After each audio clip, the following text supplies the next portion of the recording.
Assalamualaikum warahmatullahi wabarakatuh.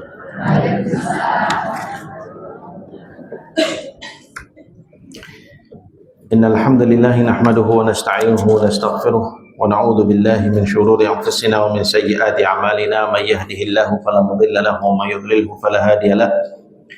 Asyhadu an la ilaha illallah wahdahu la syarika lahu wa asyhadu anna Muhammadan 'abduhu wa rasuluh. Ballagha ar-risalata wa adda al-amanata wa nasaha al-ummah wa jahada fi sabilillahi haqqa jihadihi hatta ataahu al-yaqin. Allahumma salli ala Muhammad wa ala ali Muhammad kama sallaita ala Ibrahim wa ala ali Ibrahim wa barik ala Muhammad wa ala ali Muhammad kama barakta ala Ibrahim wa ala ali Ibrahim fil alamin innaka Hamidum Majid. Rabbi shrah li sadri wa yassir li amri wahlul 'uqdatam min lisani yafqahu qawli. Rabbana atina fid dunya hasanah wa fil akhirati hasanah wa qina adzabannar. Allahumma 'allimna bima yanfa'una wanfa'na bima 'allamtana warhamna innaka anta arhamur rahimin. Allahumma arinal haqqa haqqan warzuqna ittiba'ah wa arinal batila batila warzuqna ijtinabah. Allahumma inna nas'aluka hubbaka wa hubba kitabika wa hubba man yuhibbuka wa hubba amalin yuqarribuna ila hubbik. Allahumma ja'al hubbaka ahabbu ilayna minal ma'il barid 'inda dhama. Amin ya rabbal alamin. Amma ba'd. Alhamdulillah, Bapak dan Ibu-ibu sekalian dirahmati oleh Allah Subhanahu wa taala. Pertama, marilah kita panjatkan syukur kehadirat Allah Subhanahu wa taala mana pada pagi hari yang insyaallah penuh dengan keberkahan ini Allah Subhanahu wa taala kembali mempertemukan kita dalam majlis yang juga insyaallah penuh dengan keberkahan, majlis yang insyaallah mengantarkan kita pada rahmatnya Allah Subhanahu wa taala dalam rangka untuk kita mengkaji tentang materi-materi seputar masalah akidah, seputar masalah iman kita.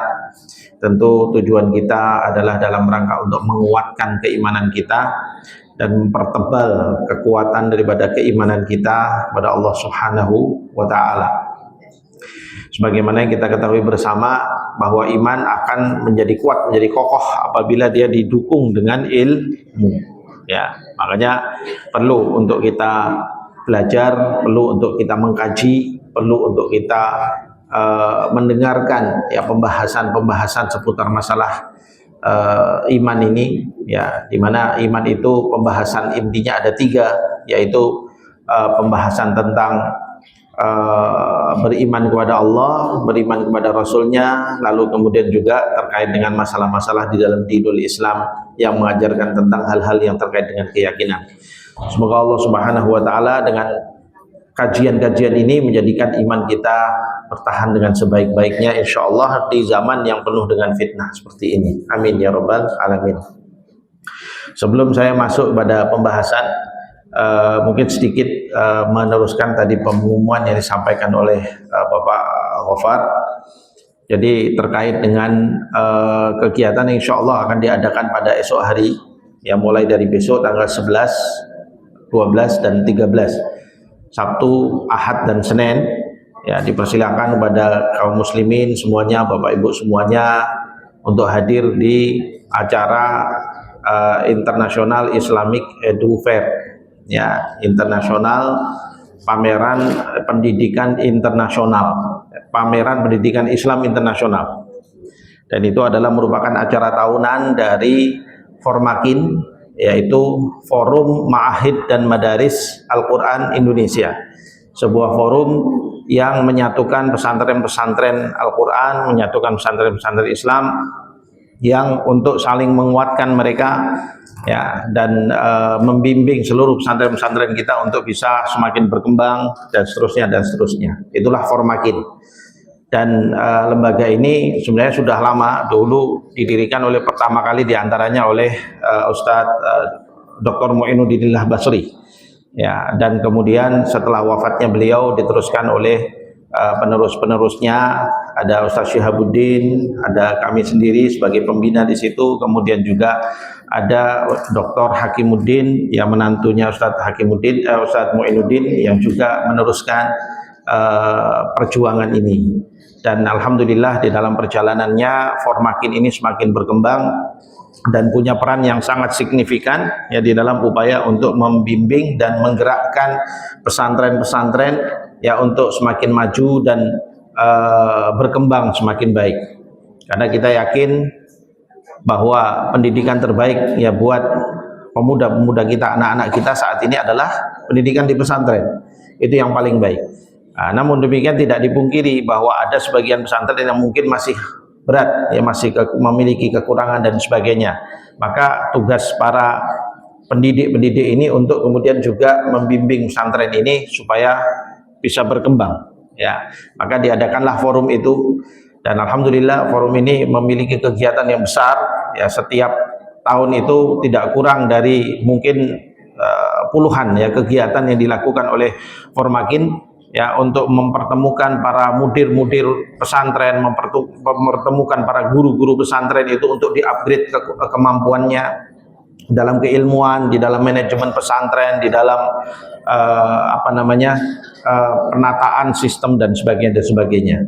Nah, dan diantaranya kegiatan itu yang diadakan tahunan, yang insya Allah juga pastinya jamaah sekalian sudah pernah mendengar sebelum ini, yaitu IIF ini, ya, yaitu International Islamic Education Fair, ya, dan ini sudah yang kelima. Artinya pertama kali dahulu kita mengadakan itu sekitar tahun 2020, ya, kita adakan di Guru As-Salam, yang kedua juga diadakan Guru As-Salam, ya, kemudian yang ketiga juga di Guru As-Salam, kemudian yang keempat dan kelima ini kita sudah adakan, sudah berpindah karena Guru As-Salam sudah tidak muat. Semakin bertambahnya pesantren yang ikut, maka kemudian kita melibatkan atau menggunakan edutorium UMS, ya, di mana, di daerahnya mana itu namanya tempatnya? Papelan ya, oh ya Papelan. Saya ini orang Solo tapi nggak ngerti Solo. Ya, dan alhamdulillah ya semakin hari semakin besar. Dan kali ini ya lebih besar dari yang tahun lalu.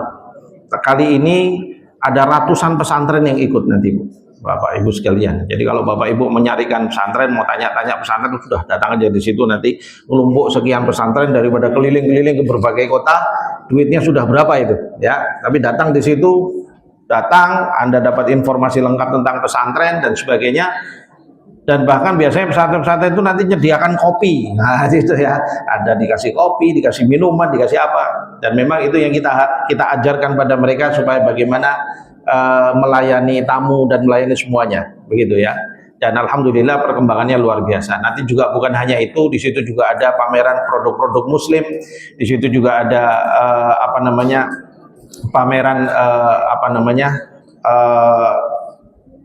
biru-biru umroh dan sebagainya, ya. Jadi monggo silahkan nanti hadir. Pokoknya acara itu mudah-mudahan nanti juga akan menjadi acara yang besar, ada 3 hari. Dan istimewanya kali ini insya Allah nanti akan dihadiri oleh Abah Anis, ya, Abah Anis Baswedan, yang insya Allah akan hadir besok hari Sabtu sore, ya, Ba'dal Asar itu akan mengadakan acara bersama dengan ratusan para mudir yang berkumpul, ya. Kita ada multaqo di sana, ya. Kemudian setelah itu akan menyapa seluruh masyarakat yang ikut hadir di acara itu untuk kemudian bersama-sama menyampaikan deklarasi pendidikan Islam Indonesia yang nanti akan disampaikan di sana. Monggo silahkan kalau mau ikut menyaksikan, bawa semua, keluarga semua dibawa sebanyak-banyaknya, RT, RW semua diajak, semuanya nggak apa-apa. Ayo bareng-bareng datang, naik bis, naik truk, naik apa, silahkan, ya. Ya. Tapi kalau nanti macet ya resikonya jalan kaki dikit lah, gitu, nggak apa-apa. Yang penting pokoknya gimana caranya editorium harus berjubel kali ini, ya. Monggo silahkan dihadirkan semuanya. Ini adalah bagian dari syiar Islam. Kenapa saya katakan demikian? Karena ini adalah pendidikan Islam. Bapak Ibu semua mungkin tahu dan dengar bagaimana upaya kalangan-kalangan musuh Islam untuk mencoreng-coreng nama baik pesantren-pesantren kita atas berbagai kekurangan yang mungkin ada di beberapa pesantren atau beberapa oknum-oknum pendidik di pesantren. Tetapi kemudian mencoreng nama baik pesantren itu secara menyeluruh. Maka tugas para pendidik pesantren ini untuk kemudian mempertahankan, karena sistem pendidikan yang sudah memang ada di negeri kita ratusan tahun dan berjasa untuk menghadirkan para pahlawan-pahlawan kita dan berjasa untuk kemudian menghadirkan para pejuang-pejuang yang kemudian kemerdekaannya kita nikmati hari ini adalah pesantren. Walaupun di negeri ini sampai hari ini pesantren itu masih dianaktirikan, ya. Jadi kalau bantuan-bantuan itu yang dapat sekolah-sekolah negeri biasanya yang banyak. Pesantren itu nanti kalau belakangan itu kalau nggak minta betulan nggak dikasih, gitu ya. Dan ini hal yang ya mudah-mudahan ini mulai disadari oleh pemerintah kita, mudah-mudahan nanti ke depannya insya Allah. Ya, apa namanya, banyak ya, bahkan sampai sekarang ini dalam masalah MBG ya, saya melihat banyak pesantren yang nggak kebagian ya saat ini ya, nggak kebagian atau mungkin ya masih prosedurnya di ya sebegitulah ya, 1 hal dan 2 hal dan 3 hal dan sekian hal gitu ya, sehingga itu juga menjadi kendala dan menjadi masalah ya. Mudah-mudahan Allah Subhanahu wa taala sadarkan para pengambil kebijakan negeri ini. Tapi pesantren memang dari dahulunya itu sudah dibuat siap untuk berdiri di kaki sendiri, tidak pernah berharap pada siapapun kecuali hanya kepada Allah Subhanahu wa taala ya. Para ustadz, para mudir yang kondisinya itu ngenes ya, sebagian mereka itu ngenes, hidupnya mereka itu kekurangan dan sebagainya, dan alhamdulillah perhatian umat Islam untuk mensupport pesantren-pesantren ini juga besar, dan ini adalah ajang amal soleh yang begitu besar. Infak-infaknya kaum muslimin, support mereka untuk pembangunan, untuk pembelian tanah, untuk apa semuanya, itu semua akan menjadi amal jariah ya buat siapapun yang ikut di sana. Maka mari ramaikan kehadiran itu besok, mudah-mudahan itu menjadi ajang yang insya Allah semakin berkembang dan menjadi event-event besarnya umat Islam di kota Solo ini, dan mudah-mudahan ke depan nanti akan menjadi event besarnya umat Islam di Indonesia insya Allah. Amin ya rabbal alamin. Baik, sudah pas 10 menit, saya minta untuk atas ini, mudah-mudahan Allah Subhanahu wa taala meridhai kita semuanya. Bapak Ibu sekalian, kita teruskan kajian kita dari pembahasan kitab At-Tauhid, di mana pada kesempatan yang lalu ya kita sudah sampai pada bab 2 atau fasal 2 daripada bab 2, di mana bab 2 ini beliau membahas tentang aqwal wa af'al tunafit tauhid au tunqisuhu ya, perbuatan dan perkataan yang bisa mengurangi nilai iman atau bahkan bisa membatalkan iman. Nah, ini kemarin juga sudah saya tekankan, mudah-mudahan masih ingat semuanya bahwasanya oh iman itu bisa batal toh, bisa batal, hati-hati ya, hati-hati, iman bisa batal ya. Kok bisa Ustadz? Kayak wudhu batal karena kentut, karena apa semua ya, sehingga dia bisa batal. Sama dengan iman di dalam diri seorang itu bisa batal. Maka ini yang harus kita waspadai, jangan sampai kita imannya sudah batal dan kita tidak tahu ya. Lo kan kalau nggak tahu kan nggak ada hukumnya Ustadz ya di sisi Allah, tapi ngeri kan kalau kita hidup tanpa iman, itu menjadikan hidup kita menjadi tidak bernilai. Atau tidak batal tapi imannya menurun tipis sekali ya. Kita tahu kan bahwa iman itu bertambah dan berkurang ya, bisa kuat di dalam hati, bisa lemah di dalam hati. Nah, apa saja yang menguatkan adalah amal-amal soleh, ibadah-ibadah yang betul-betul dengan khusyuk, itu ngecas iman sehingga dia akan full seperti baterai yang habis dicas full itu ya. Tilawatul Quran, qiyamul lail, sholat wajib yang khusyuk, tapi sholatnya, kalau sholat nggak khusyuk ya podo wae, ngecasnya sedikit ya. Tapi kalau khusyuk sholatnya, dari mulai takbiratul ihram sampai pada salam itu dilakukan dengan khusyuk, dengan betul-betul hadir hatinya, dengan memahami bacaan-bacaannya, dengan merenungi ayat-ayat yang dibaca, wah masya Allah, itu fast charging ya, betul-betul ngecas iman itu betul-betul sampai tinggi sekali. Barulah sholat itu nanti akan berperan pada diri seseorang, sebagaimana yang Allah katakan apa, innas sholata tanha 'anil fahsya'i wal munkar. Coba kita cek masing-masing aja lah Bapak Ibu sekalian, para jamaah kita, kalau sekarang ini harian kita masih kok suka sama fahsya dan mungkar, suka sama perbuatan-perbuatan mungkar, masih suka sama fahsya itu perbuatan keji, baik omongan keji, perbuatan keji dan sebagainya. Kalau masih suka seperti itu, berarti sholat kita nggak fungsi ya, sholat kita nggak fungsi. Kalau sholat kita nggak fungsi, coba dicek sudah benar belum sholatnya ya, karena nggak fungsi ya. Kalau nggak fungsi berarti kan dia tidak, apa namanya, kondisi kita tidak diperbaiki oleh sholat itu.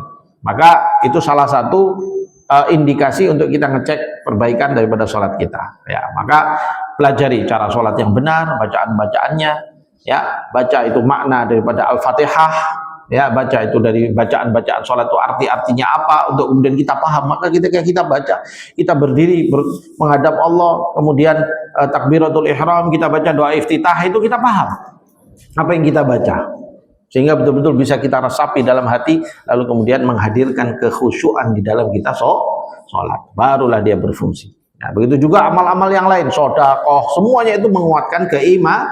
Nah, maka diperbanyak ya sedekahnya dalam rangka untuk apa? Mengecas daripada iman. Saat kita bersedekah, itu yang diuntungkan itu kita sendiri sebenarnya, bukan orang lain. Karena harta itu akan menjadi milik Anda untuk selamanya sampai akhirat.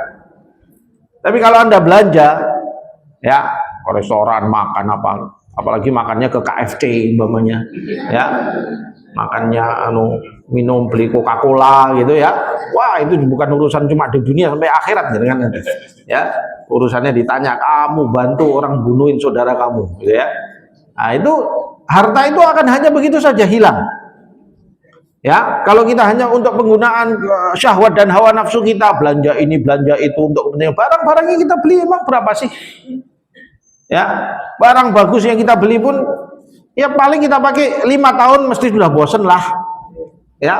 Oh 5 tahun, setahun aja mungkin sudah bosen kita ya kan, kalau barang-barang itu mesti ada begitu. Tapi kalau sedekah, disedekahkan insya Allah itu tahan lama ya. Makanya kebutuhan dunia itu ayo dijalani sesuai kebutuhan apa, sebatas pada yang kita butuhkan saja ya. Lain kalau memang kebutuhannya memang sesuatu yang bagus, beli HP, wah saya kalau HP begini nggak bisa Ustadz buat kerja, saya harus begini-begini, HP-nya yang bisa apa, lipat-lipatan itu, bisa gulung-gulung itu ya, terus HP-nya nanti yang bisa harus yang begitu. Kenapa? Oh karena pekerjaan saya menuntut begini-begini, butuh alat yang canggih ya, lah itu boleh, nggak apa-apa, sesuai dengan kebutuhan.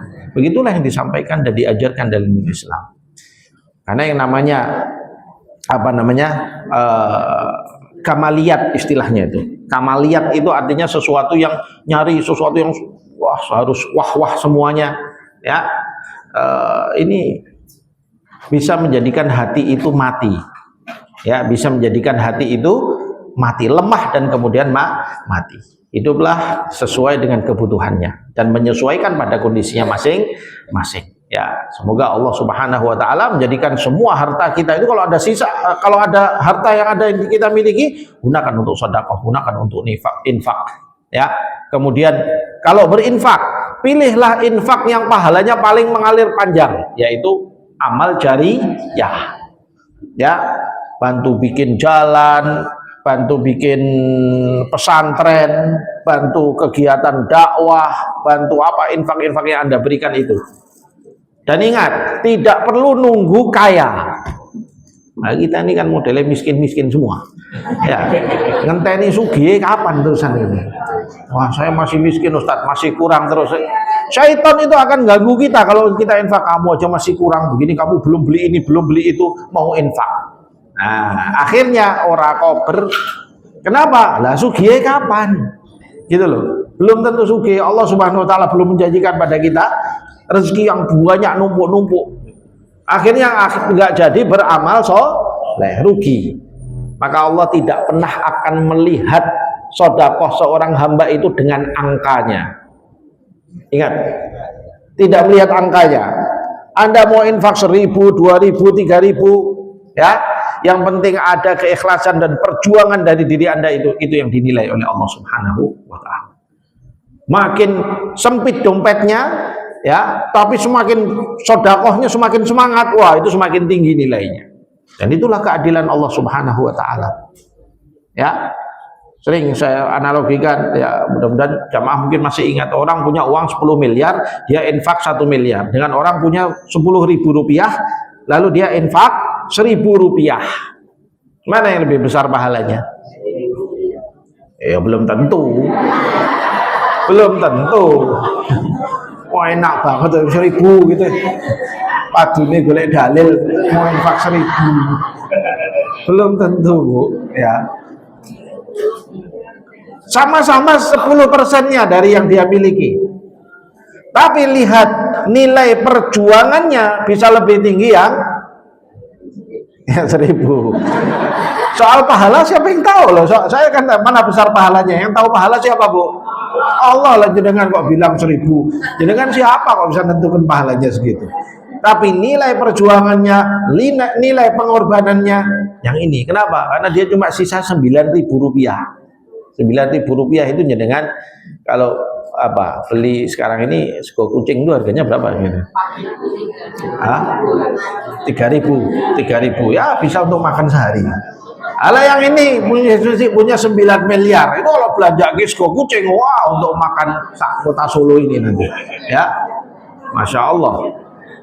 Artinya apa? Nilai pengorbanan, nilai perjuangan, beratnya kita dalam beramal, itulah yang diberi pahala oleh Allah SWT. Namanya mujahadah. Namanya mujahadah. Semakin tinggi mujahadah seseorang, semakin tinggi pula nilai pahalanya insya Allah di sisi Allah SWT. Kenapa? Karena Allah itu syakurun halim. Allah itu maha berterima kasih dan maha bijaksana. Ya, jadi Allah itu terima kasih sama kita. Anda berkorban, Anda berjuang, semakin Anda tidak punya, semakin Anda sodakoh, semakin itu Allah cinta sama kita. Ya, jadi nggak usah nunggu kaya kalau mau sodakoh itu. Dan nggak usah ngelihat, Ustaz, saya itu mau sodakoh, tapi kok saya punyanya cuma 1.000-2.000 rupiah, saya malu, Ustaz. Loh, kok malu sama manusia? Justru yang kaya-kaya duitnya ratusan miliar nggak pernah infak itu yang harusnya malu. Ya, harusnya malu sama jenengan yang cuma punya berapa kemudian berinfak. Pokoknya infaknya harus jalan. Ya, mereka yang harusnya malu. Anda berinfak berapa, nilainya, angkanya berapa, Allah nggak akan melihat. Allah lihat mujahadah Anda. Ya, mudah-mudahan Allah terima amal-amal ibadah kita semuanya, insya Allah. Baik. Jadi bab 2 ini pembahasannya tentang hal-hal yang bisa membatalkan iman atau mengurangi nilai iman. Dan kemarin yang pertama di pasal pertama sudah kita bahas tentang apa sesuatu yang bisa merusak iman itu adalah mengaku mengetahui hal-hal ghaib. Ya, kemudian baik itu dengan melalui membaca telapak tangan, membaca air di mangkok, ya, atau membaca apa sebagainya, kemudian berbicara tentang masa depan, ya, hal-hal ghaib. Nah, ini nggak boleh. Atau mengaku melihat hal-hal ghaib yang dighaibkan oleh Allah Subhanahu wa taala. Ya, makhluk ghaib. Ya, kayak orang ngaku bisa ngelihat jin dalam bentuk aslinya yang ghaib. Ya, bilang di sini ada 10 ekor, di sana ada 20 juta ekor, di sana ada berapa, terus dimasukkan botol. Nah, ini zaman dulu kan sempat viral itu, ya, model-model begitu. Nah, ini semua adalah bentuk-bentuk penyalahgunaan atau kesalahan di dalam keyakinan, dan ini semua tertolak di dalam dinul Islam. Bisa mengakibatkan pada rusaknya iman. Karena hal-hal ghaibiyat itu adalah ilmu yang khusus miliknya Allah Subhanahu wa taala. Kemudian di antara pembatal yang berikutnya dan perusak, dan ini yang sangat serius, adalah sihir. Ya, di fasal kedua ini. Sihir wal kihanah wal irafah. Ya, sihir, perdukunan, dan juga peramalan. Ya, peramalan atau tilik nasib istilahnya itu. Ya. Ini bukan peramalan cuaca ya, yang kemarin kita sudah terangkan. Bedanya peramal yang dimaksud di sini yaitu terkait dengan nasib manusia. Bukan peramalan cuaca. Kalau peramalan cuaca itu dia menggunakan ilmu kebiasaan dari fenomena alam. Ya, peramalan gempa oleh para ahli geologi, ya, mereka bisa membaca. Ini ketika nanti ada gempa di daerah sana, kemungkinan nanti akan ada gempa di daerah sini. Nah, begitu. Kenapa? Karena mereka mengaitkannya dengan ilmu yang mereka ketahui, hasil penelitian mereka, titik lempengan bumi, ya, hubungan di antara lempengan-lempengan dan sebagainya. Dan itu ilmu. Hujan juga begitu. Mereka lihat, oh ini angin, arah angin yang di sebelah sana kemana, dan ini nanti awan akan ngumpul di daerah mana, dia akan berat, lalu kemudian dia akan hujan diperkirakan di daerah sini. Nah, begitu. Nah, itu berbeda. Lain halnya kalau memperkirakannya tanpa ilmu, seperti dukun pengundang hujan, bawa mangkok muter-muter gini ya. Nah, ini, kalau itu sudah masuk di dalam ini, ya, masuk di dalam perbuatan-perbuatan yang syirik, karena dianggap dia yang menghadirkan hujan. Kalau BMKG bukan dia yang menghadirkan hujan, dia memperkirakan hujan akan turun di sana, hujan akan turun di sana. Jam sekian sekian perkiraannya nanti akan hujan di sana, begitu. Ya, tapi bukan dia yang mengatakan dia yang menghadirkan hujan. Tapi kalau dukun hujan, dia yang memanggil awan, dia yang mengusir awan. Ya, ingat dulu sempat ramai itu, siapa namanya itu? Yang di Mandalika itu, ya, orang mau balapan sudah mangkoknya diputer-puter gitu, tapi enggak hujan terus gitu ya. Ya Allah Subhanahu wa taala tunjukkan bagaimana sesatnya. Ini semua merusak iman. Tak boleh. Ya, ini semua merusak iman. Ya, kemudian sihir. Kemarin bulan yang lalu kita berbicara seputar sihir. Insyaallah semuanya masih ingat. Ilmu yang sangat sesat, ilmu yang dibenci oleh Allah Subhanahu wa taala, dan ilmu yang diturunkan sebagai ujian buat umat manusia. Ya. Lalu kemudian sihir ini yang kemudian saat itu sudah dikendalikan oleh siapa? Nabi Sulaiman, ya, sebagaimana yang Allah Subhanahu wa taala ceritakan di surat Al-Baqarah ayat 102. Ya. Wattaba'u ma tatlu syayatinu ala mulki Sulaiman wa ma kafara Sulaiman walakinna syayatina kafaru ila akhir ayat. Ayatnya panjang. Ya. Nah, di situ Allah ceritakan bagaimana manusia dan jin, ya, terus mencari sesuatu yang saat itu sempat dikendalikan oleh Nabi Sulaiman. Kenapa kok Nabi Sulaiman mengendalikannya? Ya karena itu rahmatnya Allah Subhanahu wa taala buat umat manusia. Karena sebelum Nabi Sulaiman diutus, sihir itu menjadi ilmu yang meluas. Ilmu yang sangat berkembang luas dan banyak dipraktekkan oleh jin dan manusia. Lalu kemudian mereka saling melakukan kejahatan dengan apa, yang kirim santet, yang bales-balesan santet dan sebagainya. Ya, seperti itu yang mereka lakukan pada saat itu. Lalu kemudian Allah mengutus Nabi Sulaiman, Allah berikan kemampuan pada beliau untuk bisa mengendalikan semua itu, dan kemudian mencari kitab-kitab, buku-buku yang ditulis tentang masalah sihir. Lalu beliau kumpulkan di bawah apa, singgasananya. Kumpulkan di bawah singgasananya, ya, sehingga saat itu sihir bisa terkendali. Karena memang Nabi Sulaiman itu mendapatkan mukjizat, ya, kekuatan dari Allah Subhanahu wa taala, bisa mengendalikan jin, bisa mengendalikan manusia, bisa mengendalikan binatang, bahkan bisa mendengar suara semut. Ya. Itu kemampuan mukjizat yang diberikan oleh Allah Subhanahu wa taala. Ya, dan itu hak, itu benar. Lalu kemudian ketika sudah dikendalikan oleh Nabi Sulaiman, saat itu alhamdulillah dunia aman. Ada sihir sedikit-sedikit yang mungkin masih ucul lah gitu ya, tapi sedikit, tidak banyak. Lalu kemudian ketika beliau sudah wafat, ya, barulah kemudian syaitan kembali menggali, ya, kitab-kitab itu, buku-buku itu, ilmu-ilmu itu sama manusia-manusia, jin-jin, apa namanya, dukun-dukun itu, ya, kemudian mereka pelajari kembali, dan setelah itu berkembang kembali ilmu sihir sampai kepada hari ini. Loh Ustaz, apa kaitannya ilmu sihir itu kok kemudian menjadi perusak iman? Yang kita harus catat baik-baik, tidak ada sihir yang bisa dilakukan kecuali harus menggunakan syaitan. Dan syaitan tidak akan mau berkhidmat mengamalkan sihir tersebut kecuali manusianya harus menjerumuskan diri dalam kesyirikan. Gak ada makan siang gratis, ya. Syaitan yang beriman, apa, jin yang beriman, ya, kan ada jin yang beriman, mereka tidak akan mau melakukan sihir.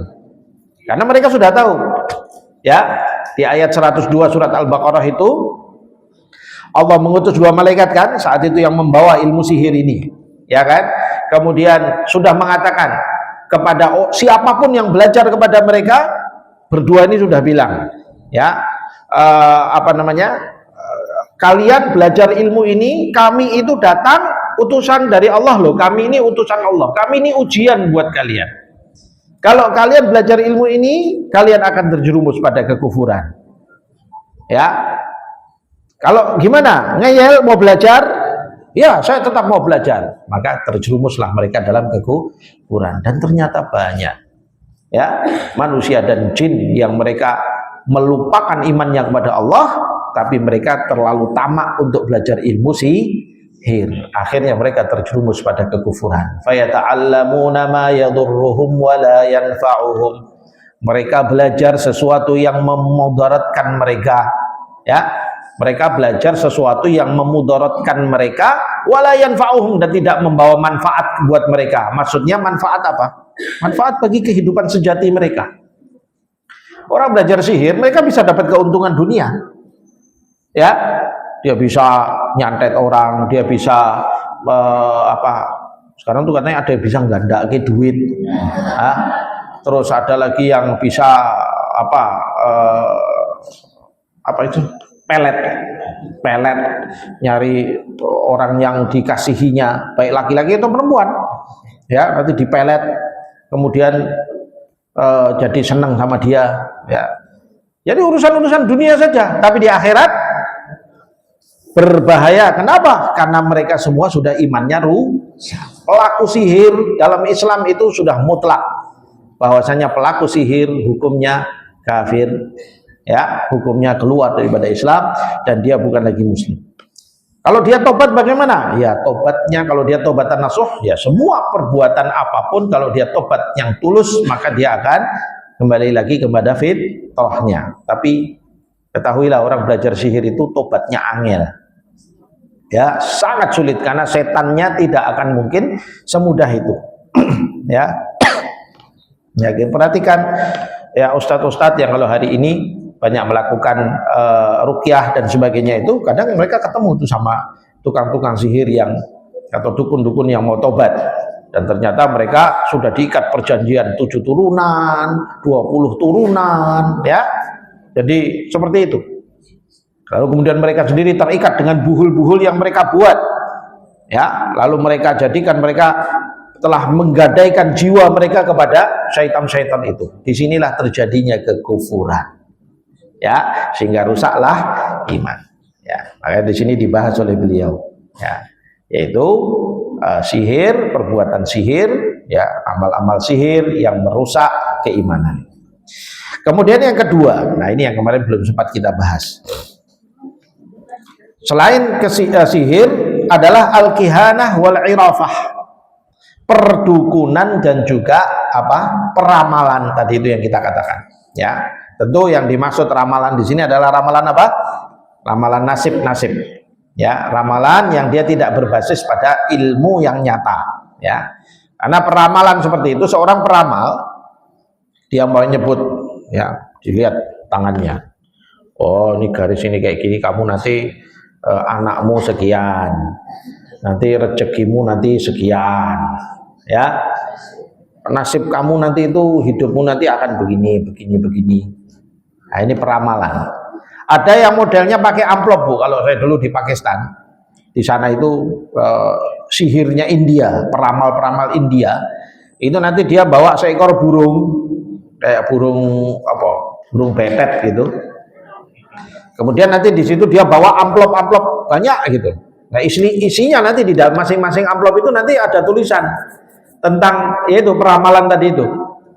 Nah, nanti amplop itu dikocok gitu, diacak, lalu kemudian disebar di depannya burung itu. Nanti burung itu dia akan muter gitu, terus ngambil satu, kemudian dikasihkan kepada si pemiliknya dan dibaca. Oh, nasib kamu nanti akan begini. Itu orang melakukan itu di pinggir-pinggir pasar, ya. Jadi telecek itu di pasar-pasar itu orang melakukan itu, betul. Karena apa? Sayangnya sebagian dari istilahnya kiai-kiai di sana itu membolehkan hal itu.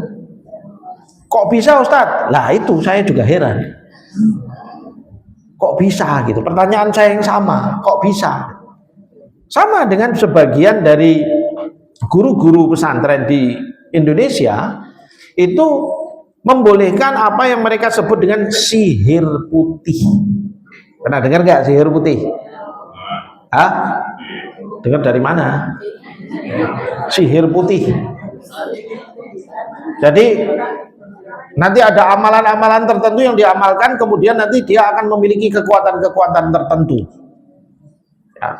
Amalannya itu bentuknya apa? Disuruh puasa, disuruh jaga puasa sunnah, disuruh jaga qiyamul lail, disuruh pokoknya nanti diawali dengan katalah sholawatan 1,5 juta kali. Kata, contoh. Ya. Soalnya saya dulu juga pernah diiming-imingi begitu. Pokoknya nek santri gitu-gitu itu banyak dapat, gitu ya. Sering nanti diajari, nanti suruh sholawatan, nanti kamu gini-gini malam Jumat tengah malam harus begini. Atau nanti setelah itu kamu harus jaga ya mulai kamu harus jaga pandangan mata kamu, jangan sampai melihat wanita, woi, ya, kecuali sama dia, gitu ya. Itu betul Bu, dulu itu diajari ngono-ngono barang, gitu ya.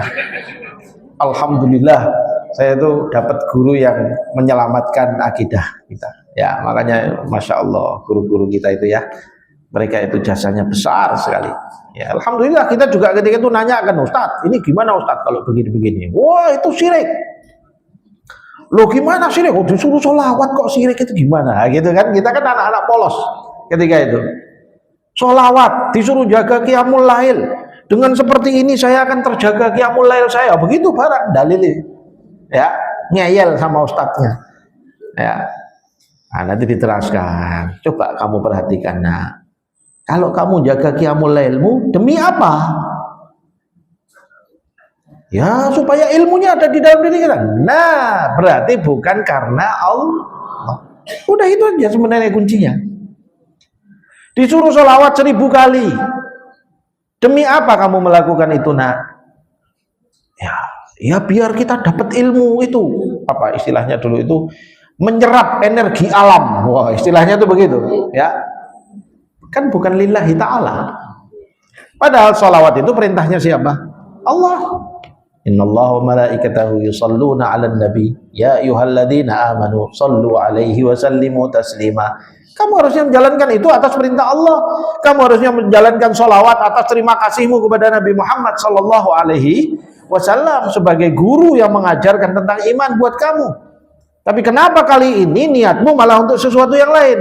Itulah syirik niat. Ya, kalau kita ngaji langsung nyambung. Oh gitu tuh Ustaz.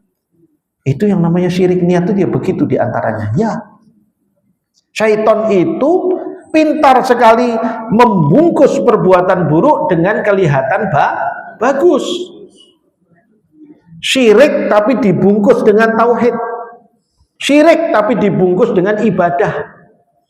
Syirik tapi dibungkus dengan seakan-akan sholat, seakan-akan jaga takwa. Tapi ketika niat itu tidak lillahi ta'ala, maka disitulah terjerumusnya, rusaknya amal manusia.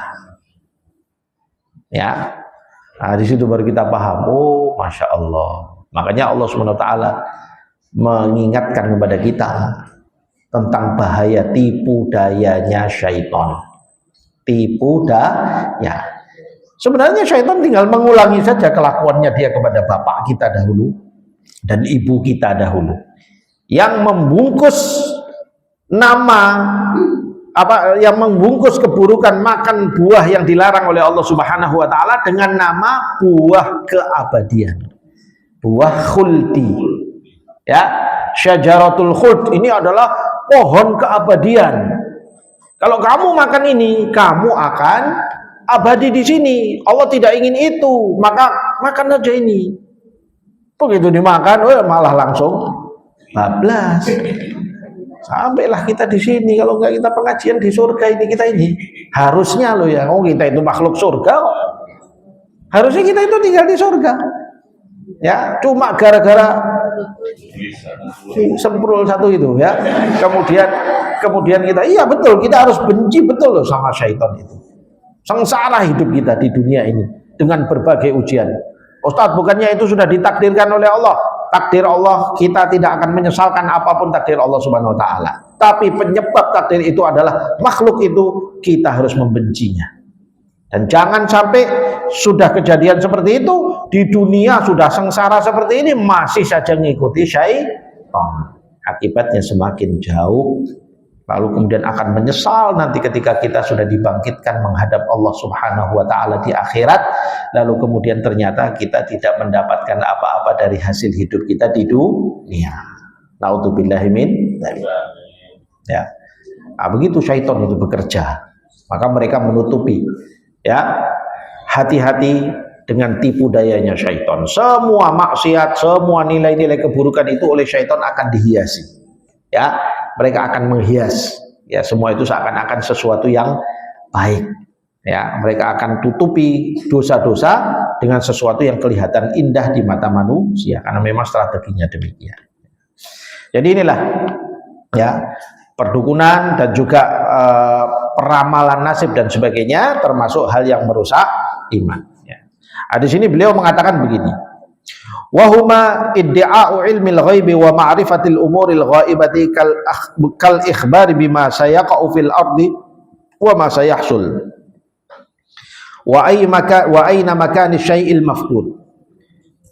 Namanya al-kihanah dan irafah, perdukunan dan juga tilik nasib dan sebagainya ini adalah bentuk pengakuan seseorang bahwa dirinya mengetahui hal-hal ghaib. Nah, kemarin sudah kita katakan bahwasanya Allah Subhanahu wa taala itu pemilik ilmu ghaib. Kalau ada yang mengaku mengetahui hal ghaib, maka dia menyamakan dirinya dengan Allah Subhanahu wa taala. Termasuk hal-hal ghaib adalah ketentuan takdirnya Allah Subhanahu wa taala pada apapun dan siapapun. Ya. Allah Subhanahu wa taala jadikan itu termasuk ilmu yang dirahasiakan dari kita dan baru akan kita mengetahuinya ketika hal itu terjadi, ya. Wa ma'rifatil umuril ghaibati, ya, dan mengetahui hal-hal gaib itu ya, bima sayaqa'u kal ikhbari bima sayaqa'u fil ard, seperti memberitahu tentang apa yang akan terjadi di masa akan datang. Ya, ini tahun ini nanti begini, tahun depan itu nanti kita akan begini, nasib manusia akan begini dan sebagainya. Ya, ya, kita tolak semua itu karena semua apa yang terjadi semua kembali kepada Allah Subhanahu wa taala. Manusia kalau terlalu banyak mendengarkan peramalan-peramalan masa depan, ya, bahkan hal-hal yang kadang-kadang kita anggap masih boleh mungkin di kalangan ulama, yaitu umpamanya peramalan kondisi ekonomi. Itu juga kan dibangun di atas ilmu, ya. Oh, ini masa depan ekonomi kita nanti begini. Sebagai seorang muslim, Anda mendengar itu, Anda harus tetap memfilternya dengan takdir dan ketentuan Allah. Ini prediksi manusia dengan ilmu yang mereka punya. Tapi tentu Allah bisa saja merubah itu dalam sesaat. Tinggal kita yang berupaya untuk melakukan menarik takdir-takdir baik buat kita. Loh, apa bisa kita menarik takdir baik? Bisa.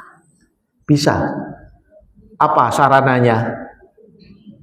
Doa dan ikhtiar. Sarana supaya kita mendapatkan takdir baik. Anda kalau kerja keras siang pagi siang sore malam, siang pagi siang sore malam, ketentuan takdir qadha-nya Allah, manusia kalau kerja tanpa istirahat akan capek dan sakit. Tapi bisa jadi Anda nggak sakit, nggak ditakdirkan sakit oleh Allah Subhanahu wa taala. Ya. Nah, supaya di antara sarana upaya kita supaya tidak sakit, ya, yang pertama doa, minta sama Allah Subhanahu wa taala. Yang kedua, ayo ditata waktunya. Tapi nggak bisa, Ustaz, saya memang harus bekerja siang malam dan sebagainya. Sudah, sisanya sudah tinggal doa sama Allah Subhanahu wa taala. Kalau ikhtiar sudah dilakukan secara maksimal, maka apa yang bisa kita lakukan? Minta sama Allah Subhanahu wa taala supaya Allah berikan pada kita takdir terbaik. Dan hindarkan dari kita takdir yang buruk. Loh, apa boleh minta begitu, Ustaz? Boleh, malah disuruh. Karena yang bisa merubah takdir siapa? Hanya Allah. Yang nggak boleh itu kalau Anda meyakini ada selain Allah yang bisa merubah hal tersebut. Apa itu? Ini tadi. Nah, kalau Anda datangnya ke dukun, "Mbah, saya itu kerja terus. Piye carane gen aku ora lara?" Oh, tambah dikerjain sama dia jadi. Ya. Karena minta itu harusnya hanya kepada Allah. Kalau mintanya sama Allah, sudah tawakal itu betul-betul terjadi, bersandar hanya kepada Allah, dan itulah yang diinginkan oleh Allah Subhanahu wa taala dari kita. Ya. Kalau kita bersandar kepada selain Allah Subhanahu wa taala, maka yang terjadi adalah kondisi kita menyamakan sesuatu dengan Allah, itulah syirik. Ya, hati-hati. Jadi bisa kita minta takdir baik, ya, minta supaya dilapangkan rezekinya, ya itu takdir baik, ya. Minta supaya diberi kesehatan, disembuhkan dari penyakit, itu takdir baik yang kita minta. Walaupun kondisi kita sedang sakit, lalu kemudian kita minta, ya Allah sembuhkan aku, berikan aku kesehatan dalam hidupku, ya, sampai engkau panggil nanti, nggak apa-apa. Lah tapi nggak dikabulkan sama Allah, Ustaz. Ya namanya minta. Kalau minta maksa itu namanya ngerampok. Bayangkan kalau jenengan ngerampok Allah Subhanahu Wa Taala, gimana coba gitu? Nggak boleh. Makanya kita minta sama Allah, ya sudah, kita berhenti pada adabnya seorang yang sedang minta. Soal bahwasanya Anda minta tanpa henti setiap hari dan setiap waktu, nggak apa-apa, monggo silahkan.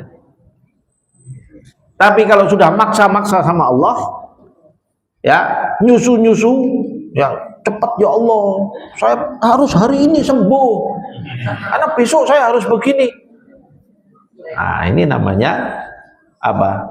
Al-ujlah, ya, menggesa-gesa, itu keluar dari adab berdoa. Ya, nggak boleh, dan itu dibenci oleh Allah Subhanahu Wa Taala. Membawa bencinya Allah, hamba itu diantaranya kalau minta menggesa-gesa sama Allah itu membawa bencinya Allah. Padahal doa itu adalah amalan yang sangat dicintai oleh Allah dan membawa cintanya Allah kepada hamba. Bahkan orang yang tidak berdoa, kata Rasulullah SAW dalam hadisnya apa? Man lam yad'ullah ghadiballahu alaih. Barang siapa yang tidak berdoa pada Allah, maka Allah murka padanya, Allah benci padanya. Jadi jangan sampai hari itu ada hari yang lewat kita tidak berdoa sama Allah, minta sama Allah SWT. Apa? Mintalah apa yang Anda mau minta, kebaikan-kebaikan itu. Yakinlah hanya yang mengabulkannya hanya Allah Subhanahu Wa Taala. Minta hal-hal mustahil yang mungkin Allah Subhanahu Wa Taala akan berikan. Ya, itulah yang dilakukan oleh Nabi kita Muhammad Sallallahu Alaihi Wasallam. Ketika perjuangan beliau berat, harus menghadapi kekuatan musuh yang begitu hebat, kuncinya apa? Doa. Dan begitulah para nabi-nabi sebelumnya. Nabi Musa lagi bawa umatnya itu, ya, lari, wih, depan laut, belakang Firaun dan pasukannya. Apa yang terjadi? Doa sama Allah. Minta, ya Allah jalan keluar, bagaimana aku sudah bawa umatku ini, lalu kemudian bagaimana ini ya Allah? Allah kasih jalan keluar di situ. Apa? Disuruh memukulkan, lalu kemudian terbelahlah laut. Ajaib. Keajaiban, dan itu menjadi mukjizatnya beliau. Ya, pada saat menghadapi Firaun dengan tukang-tukang sihirnya, ya, melempar tali, ketok dadi ulo. Itu tukang sihirnya dulu. Bayangkan jenengan kalau dilempari tali itu dadi ulo. Gimana? Takut, ngeri. Tapi kemudian Fir'aun lagi, apa? Nabi Musa alaihi salam, kuncinya apa? Doa sama Allah Subhanahu Wa Taala. Minta sama Allah. Lalu Allah akan sampaikan pada dia, lemparkan tokatmu wahai Musa. Dilemparkan tokatnya, dicaploki satu-satu. Ya, Nabi Ibrahim alaihi salam diancam, ayo masuk kamu, kalau nggak mau ini saya masukkan ke dalam api, itu dibakar. Ini kalau secara manusiawi perhitungan beliau, ya sudah, ini saya masuk situ matang. Ya, tapi apa beliau buat? Maka berdoa sama Allah. Ya Allah, ya berikan keselamatan padaku. Lalu kemudian Allah berikan apa? Takdirnya. Allah ubah takdir dari api itu yang harusnya panas jadi dingin. Subhanallah. Jadi doa itu membawa keajaiban. Asal yakin dengan seyakin-yakinnya pada Allah Subhanahu Wa Taala.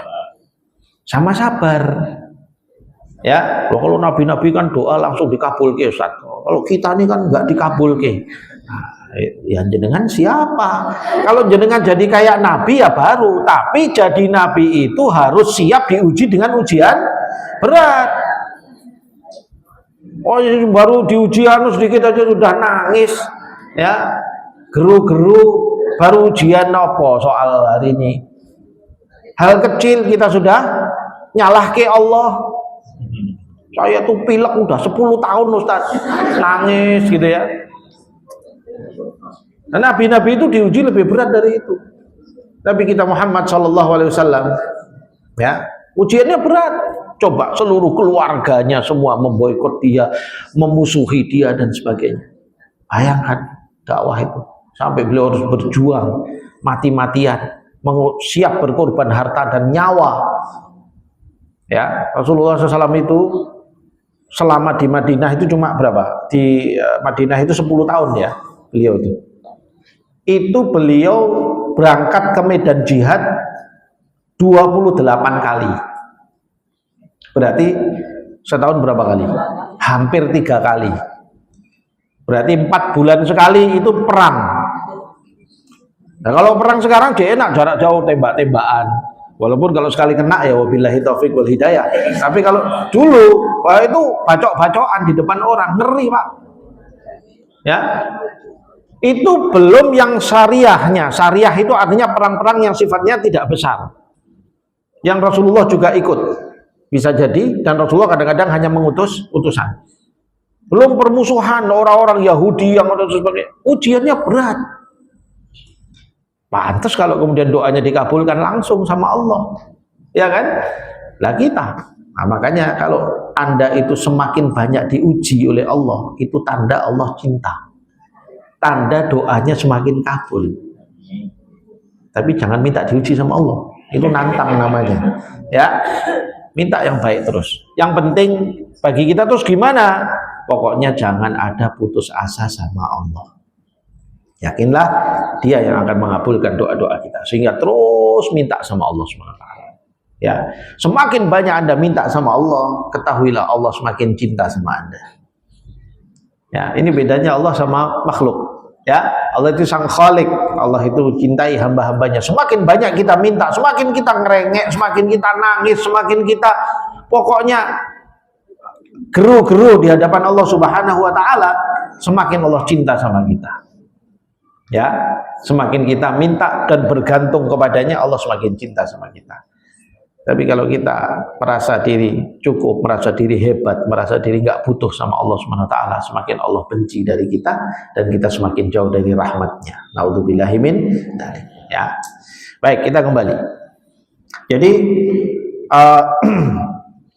mengaku mengetahui hal-hal gaib, ya, mencari barang-barang yang hilang, ya, mengaku mengetahui, nanti dibaca dari ini, oh di mana nih, ini barangnya hilang, wah itu telisut di bawah kasurmu, nah gitu ya, boleh duitnya hilang, oh ternyata ditaruh bawah bantal, lupa, ya. Alladzina apa namanya? Wadzalika an tariq istikhdam syayatin alladzina yasriquna sam'a minas sama'. Dan semua itu para dukun, para tidak normal tadi itu, ya, mereka melakukan apa? Melakukan berita-berita itu mereka dapatkan dari syaitan-syaitan yang membisikkan mereka dari hasil apa yang mereka curi dari berita-berita langit. Nah ini soal teknisnya gimana, saya juga nggak tahu Bu, terus terang, karena saya nggak pernah jadi mereka. Tapi yang jelas syaitan atau jin itu pernah ngaku di dalam Al-Quran. Ya, diceritakan oleh Allah Subhanahu wa taala dalam Al-Quran pengakuan mereka. Wa inna kunna naq'udu maqa'ida lis-sam' faman yastami'il ana yajid lahu shihaban rasada.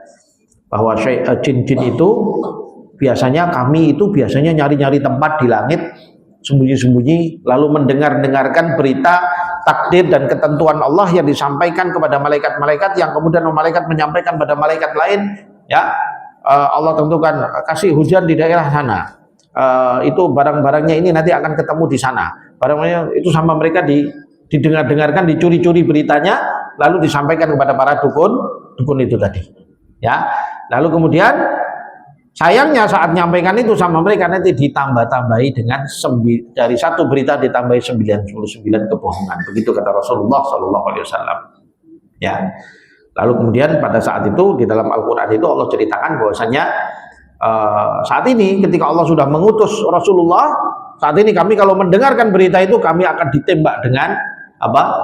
Bintang yang namanya disebut namanya itu Syihab. Nah, Ustadz Syihab itu namanya artinya Ustadz bintang tembakan gitu ya. Makanya ini ganti-ganti nih Mbak Wong. Dia ini. Syihab namanya. Syihab itu adalah bintang yang kita lihat apa namanya? Meteor dan sebagainya, ya. Itu yang dinamakan oleh Al-Quran. Ya, berita yang sampai kepada kita melalui Al-Quran. Kadang hal-hal begini kalau kita tanya detail, gimana ya Ustaz? Gimana ya Ustaz? Itu agak sulit kita mau menerangkan karena ini hal-hal ghaib. Ya, jadi kadang-kadang orang punya informasi terlalu banyak soal masalah hal ghaib itu rodok ngeri. Saya kadang-kadang kalau bicara rodok ngeri karena beberapa ulama memang berbicara soal bagaimana mereka tumpuk-tumpuknya sampai ke langit terus nyuri beritanya gimana. Tapi kok kalau saya lihat itu nggak ada riwayatnya, saya kok takut mau nyampaikan di sini. Ya, nah, nanti kalau jenengan mau baca sendiri monggo lah, gitu ya, dengan baca sendiri. Tapi yang jelas itu yang sampai kepada kita, bahwa para dukun, para tidak normal, mereka mencari berita-berita itu mendapatkannya dari syaitan-syaitan yang mereka sudah membuat perjanjian-perjanjian pada syaitan itu, di mana perjanjian itu isinya adalah kesyirikan dan bahkan kemurtadan. Syaitan nggak akan mau melayani dia kalau dia tidak melakukan kesyirikan. Makanya dukun-dukun itu kalau mau jadi dukun itu nanti kan ada topo, ya, nanti ada nuntut ilmu hitamnya itu dengan cara-cara yang isinya adalah melakukan perbuatan syirik, kekufuran kepada Allah Subhanahu wa Ta'ala. Barulah syaitan itu mau melayani dia, barulah syaitan itu mau memberikan khidmat kepada dia. Ya, nggak mungkin dia mau dilayani oleh syaitan itu kalau dia tidak melakukan apa? Perbuatan-perbuatan buruk itu tadi. Maka dari itu kita dilarang untuk mendekati makhluk-makhluk seperti ini. Dukun-dukun, para tidak normal, ya, jangan didekati mereka.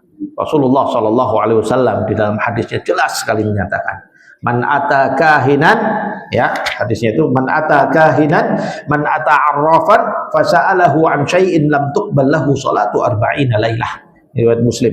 Barang siapa yang mendatangi seorang arraf, seorang penilik nasib dan sebagainya itu, kemudian bertanya kepadanya, nggak perlu percaya atau tidak percaya, nanya saja, itu sudah lam tuqbal lahu salatun arba'ina lailah, tidak diterima sholatnya selama 40 hari. Nah, kalau sholatnya nggak diterima 40 hari terus jenengan mau apa? Mau qadha.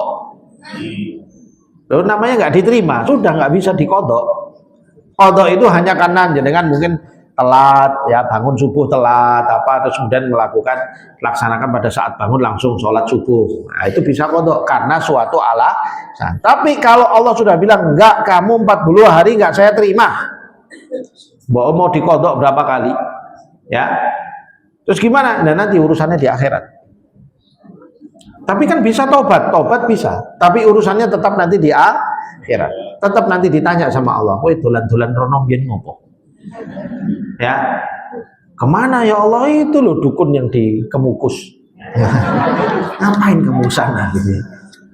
Nyari-nyari apa kamu di sana? Ya, golek rezeki ya Allah. Golek rezeki saya yang mau kasih kamu semuanya. Wah, sudah urusannya berat itu nanti. Nauzubillah min. Kama qala ta'ala, qul hal unabbiukum ala ma tanazzalu syayatin tanazzalu ala kulli affakin athim yulquna sam'a wa aktsaruhum kadhibun. Ini dalam surat Asy-Syu'ara ayat 221 223. Ini juga diceritakan oleh Allah Subhanahu wa taala tentang bagaimana syaitan-syaitan itu mencuri-curi berita lalu kemudian menambah-nambahkan kebohongan. Nah, kalau sudah berita dari Al-Qur'an, kita sampaikan apa adanya. Bahwa dari mana sih teknisnya mereka kok bisa tahu semua itu dari mana? Ternyata syaitan-syaitan itu mencuri berita-berita langit. Lah itu bagaimana kejadiannya Ustadz? Ya itu yang saya tidak tahu. Al-Quran kasih tahu saya seperti ini. Ya, Al-Quran kasih tahu sama saya seperti ini. Hadis-hadis menyampaikan kepada saya seperti ini. Maka inilah yang kemudian kita yakini dan kita yakin bahwa ini benar. Nanti kalau kemudian kita modelnya apa iya ya, berarti kita ragu sama Al-Quran. Yang jelas nggak mungkin Al-Quran bohong, nggak mungkin Al-Quran salah, tidak mungkin. Ya, baik.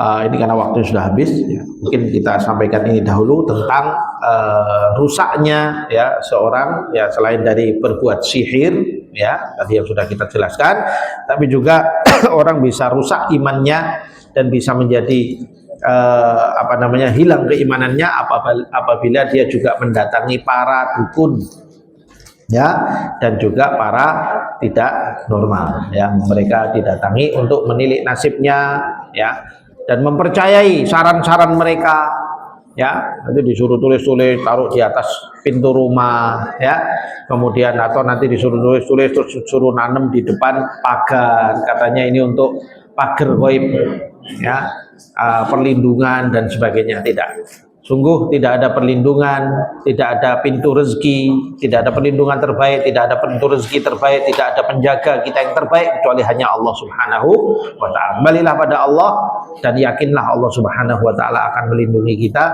apabila kita benar-benar minta perlindungan banyak kepada Allah Subhanahu wa ta'ala. Wallahu a'lam bishawab. Ya, mungkin sampai ini dahulu, insyaallah nanti kita akan sambung lagi pada pertemuan yang akan datang, dan semoga Allah Subhanahu wa taala menjadikan kita beristiqomah, mudahkan kita untuk bisa istiqomah menjalani kehidupan kita dalam keimanan kita pada Allah Subhanahu wa taala. Allahumma arinal haqqa haqqan warzuqna ittiba'ah wa arinal batila batilan warzuqna ijtinabah. Allahumma inna nas'aluka salamatan fid din wa afiatan fil jasad wa ziyadatan fil ilm wa barakatan fil rizq wa taubatan qabla al maut wa rahatan 'inda al maut wa maghfiratan ba'da al maut. Allahumma inna nas'aluka husnal khatimah. Allahumma inna nas'aluka husnal khatimah bal nas'aluka syahadata fi sabilika ya rabbal alamin. Rabbana atina fid dunya hasanah wa fil akhirati hasanah wa qina adzabannar. Subhana rabbina rabbil izzati amma yasifun wa salamun alal mursalin walhamdulillahi rabbil alamin. Aqulu qouli hadza wa astaghfirullah li wa lakum wa billahi taufiq wal hidayah. Assalamualaikum warahmatullahi wabarakatuh.